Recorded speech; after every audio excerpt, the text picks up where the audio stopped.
Hi class, this is your Video Boost 5. I've already given you my stereochemical web book, number 1, Unit 1 and Unit 2. They're both on my website if you want to read Unit 2, but I've sent you Unit 1. Okay, so by tomorrow I'll send you Unit 2. But in that web book there are a lot of videos that you can use to learn the unit that we're in, stereochemistry. One of the things I know students have trouble with is drawing stereoisomers for alkenes, or alkenes that have multiple double bonds, and this is a case like that.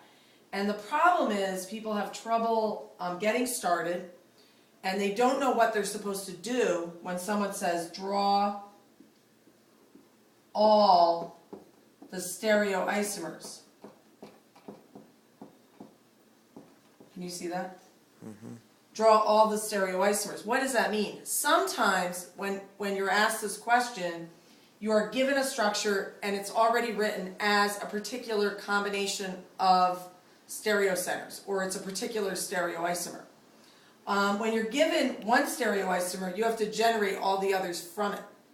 Okay? Sometimes though you're just given a name, which I'm going to show you next. And when you're given a name, you just have to come up with all the stereoisomers. If the compound has double bonds, what your goal is to draw all the ZE combinations. Okay, so in this case, you would want to focus on the double bonds that really have ZE, and in this case, we would ignore this double bond because it has two hydrogens. We would ignore this double bond because it has two hydrogens. It doesn't have ZE, and also that one wouldn't. Okay? So the double bonds we'd want to focus on are this one and this one. Okay?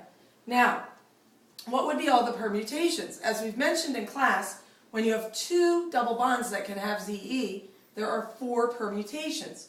So those permutations would be ZZ, EE, EZ, and ZE. Okay, what did I draw? Well, you've been learning how to assign E and Z on double bonds. So what did I draw right here? And if I'm focused on this double bond, looking at this, right, they tie at the first level. At the second level, I have bromine, carbon, carbon. This is where you use the dummy atom or the phantom atom. And here we have HCC at the second level. Okay, so I'll make that in green. I don't know if you can see that. Okay, the decision can be made at the second level. Obviously the bromine wins. The side with the bromine wins. So this is number 1. This is number 2. On the other side, this is number 1. This is number 2. So since these are on the same side of the double bond, this is called Z. On the other double bond, the assignment is also fairly simple. Again, you've got to focus. Some people put brackets around the double bond so they can focus. The hydrogen is obviously going to be number 2. This carbon is going to be number 1. Now you're viewing this as a substituent. On this side, they're going to tie at the first level. At the second level, we have H, H, H versus H, C, C. It's a double bond. So the bottom side is number 1, and this is number 2. So once again, I'm looking at the red here, this number 1 and this number 2. So this one is actually E, okay? So it could be that you're just given one stereoisomer.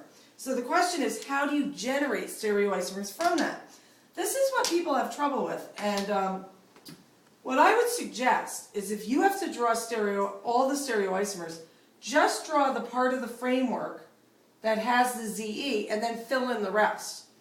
This is just a little kind of drawing tip. Okay, so I'm just going to generate one of them here. So all I'm doing is drawing the part of the molecule that has the ZE. Now supposing instead of drawing ZE, I want to draw EZ instead. That's a different stereoisomer. Okay, what I need to do, if I want to change this one to E, I actually have to, on one side or the other, I have to take this whole group and put it up here, and take this whole group and put it down there. And people have trouble with that. That's the same as rotating the bond. And of course, the bond doesn't have free rotation. So what this means is I'm going to maintain the trigonal planar array, or the sp2 hybridization, and put the double bond here, and put the other double bond down here, the one with the bromine down here. So I've taken this whole group, put it on the bottom, and taken this whole group and put it on the top. That is now E. Okay? Z, I'm going to do a similar operation on the other side. Notice it's always easiest to make the switch on the end of the molecule. So I'm going to take the double bond group and put it up where the methyl was, and take the methyl and put it down where the double bond is. So I'm putting the methyl here, and I'll put the double bond there. And so that is EZ. So what you want to think about is, can you generate ZZ? ZZ would be this plus this side here. EE would be this plus this. So you can actually come up with them all. Again, sometimes you don't start with a stereoisomer. Clem, what's the time? 6. Okay, good. I'm almost done. Okay, so the other thing we're working on is another type of stereochemistry, which is three-dimensional stereochemistry, or what we call optical isomers. So in the class, I gave you something like supposing I said draw all the stereoisomers of 2,3-heptane diol. Okay? This kind of throws people for a loop. They're like, what? What does that mean? Draw all the stereoisomers. Well, first you have to draw something to figure out if you have stereoisomers. Clearly, this is not an alkene, so it must be a different type of stereochemistry. Again, stereoisomers are compounds that have the same formula, have the same connectivity, but different spatial orientation.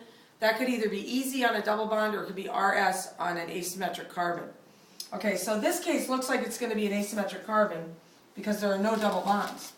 So drawing that structure, I would draw a heptane, put 2 OHs on it, in the 2 position and in the 3 position. Okay, it says draw all the stereoisomers. So if there are no double bonds, it must be that it has asymmetric carbons.